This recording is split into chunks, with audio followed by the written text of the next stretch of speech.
Okay.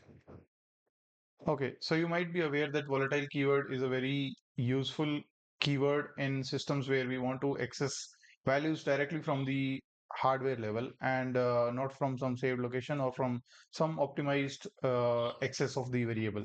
So what do we exactly mean that we always want it to load from the memory? Because if I declare a variable, let's say if I go here and I write uint 8 underscore t test is equal to 0, this variable will be residing in some memory and it will also be read from memory each time. Okay, because it has a location in the memory, as simple as that.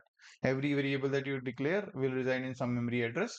And when we do this, if test is equal to 0, then it should basically read it from the memory. That's what we want it to happen, but it will not happen because it is not a volatile keyword yet. So if the mostly the optimization of your compiler will be turned on, and the compiler will optimize this access by seeing this entire code and saying that test is not changing anywhere in this entire scope. So I'm not going to generate the instructions to read it. So test, since it is not changing, the compiler say I'm not going to generate any instructions to read it. So that is what is happening over here in the output. You can see we created the test variable, which is taking 1 byte of space, and then it does bunch of things, but it never generates an instruction to read these values from anywhere, the test values, right? So if you see here, it is not at all generating anything. Now, if I simply go ahead and make it volatile, let's see what happens then. Now you see here, it is generating a load instructions. So load whatever is the value at L3, load first the address of L3 and then, load the value at L3. And what is L3? Your test variable. So this is the difference when we say that volatile means the compiler will not optimize the access out, and we will always get a fresh value from the memory location. Because at the end of the day, everything is getting fetched from the memory.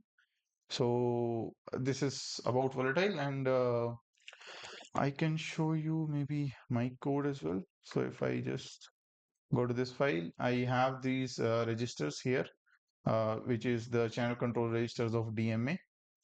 And this is, I have declared it volatile because if you see it, I am using it somewhere to read it. So if you see, I'm using it to get the status of the bit and other bunch of things as well.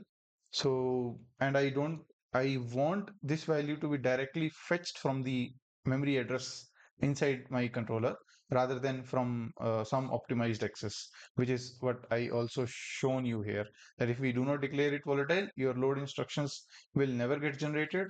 So if your load instructions never get generated, the compiler thinks that since this value is not changing, I am not going to generate the instructions to read it.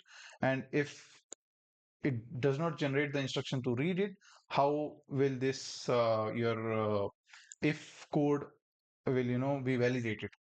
So it will not be validated, right? It will always say, okay, test is equal to 0, it is always true, and execute things here. And other use case of volatile keyword will be where two ISRs are sharing a common variable. So this test variable, let's say it is getting shared between two ISRs. One is, let's say, button 1 ISR and button 2 ISR. And the button 1 ISR is basically, producing this variable as a status like test is equal to 1, 2, 3, 4, and then the other button ISR is consuming or using this variable. So in that case also we need to use volatile because we expect that the test variable or the volatile keyword that is being shared between two ISRs can change its value outside the scope of execution of that code. Okay, so that is the meaning of volatile, that volatile tells the compiler that this particular value can change outside the scope of execution of this piece of software. So always generate a load instruction for it so that I can have a reliable read from the memory. That's what it says. So if someone asks you that even with the normal variable, I will be getting the values from directly from the memory, right? So why do I need volatile? So this is your answer to that, because the optimizations will be turned on. So In order to generate the load instructions, even when the variable is not changing inside the scope, we need volatile. I hope that makes it very clear. Thanks a lot. Bye bye.